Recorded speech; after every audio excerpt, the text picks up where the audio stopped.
પૂરી કરીશ. એક દિવસ ડોક્ટર આઈ કે વીજળીવાલા પોતાના પુસ્તકમાં અદભુત અનુભવ વર્ણવે છે.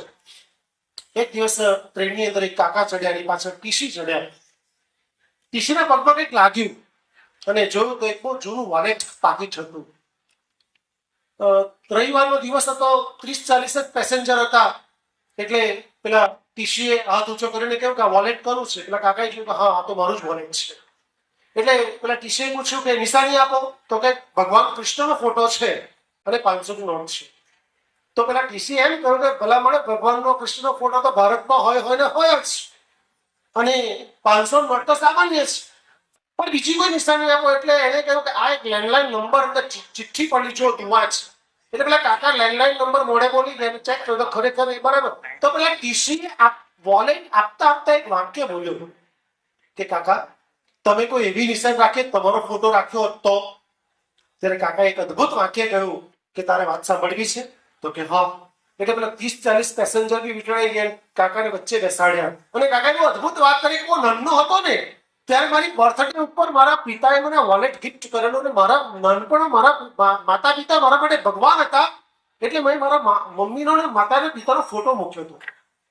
થોડોક મોટો થયો, 15-16 વર્ષનો થયો, વાળ ગુચ્છા ગુચ્છા જેવા થયા, મૂછનો ડોરો ફૂટ્યો, ધોરણ 10-11માં હતો, અને હું મારી જાતના પ્રેમમાં પડ્યો. પપ્પા મમ્મીનો ફોટો કાઢીને મેં મારો ફોટો મૂક્યો. ટીવાયમાં આવ્યો અને મારા એક છોકરી સાથે એન્ગેજમેન્ટ થયા, અને પછી મેં મારો ફોટો કાઢીને એ છોકરીનો ફોટો મૂક્યો.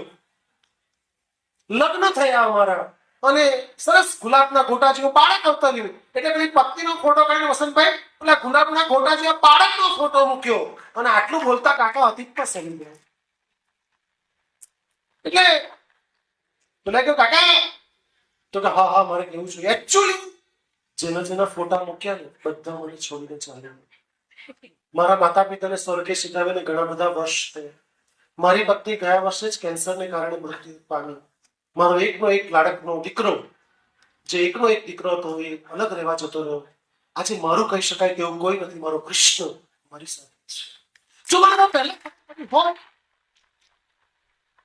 મને જીવનના અંત ભાગમાં ખબર પડે છે, જો મને પહેલા ખબર પડી હોત તો હું પહેલાથી જ ભગવાન કૃષ્ણ. પછી સ્ટેશન આવ્યું, ટીસી ઉતર્યો, સાથે સાથે પેલા કાકા ઉતર્યા. ટીસી ઉતર્યો અને પેલા કાકા દૂર જઈ રહ્યા હતા, એને જોઈ રહ્યો હતો. ટીસી બાજુમાં ગયો અને એક બુક સ્ટોલની દુકાન હતી જેમ પિયુષ પાસે છે તેમ, અને પૂછ્યું, વોલેટ કાઢ્યું અને કહ્યું કે આટલો નાનો કૃષ્ણનો ફોટો મળશે ખરો? મિત્રો, હંમેશા ભક્તિ યોગ, કૃષ્ણને જ્યારે ફ્રી હોવ ત્યારે તમે ગાયત્રી મંત્ર બોલો. કૃષ્ણ, તમે જે પણ ભગવાનને માનતા હોય તો તે ભગવાનનું નામ સ્મરણ કરો. જીવન ખરેખર જીવવા જેવું છે. મારા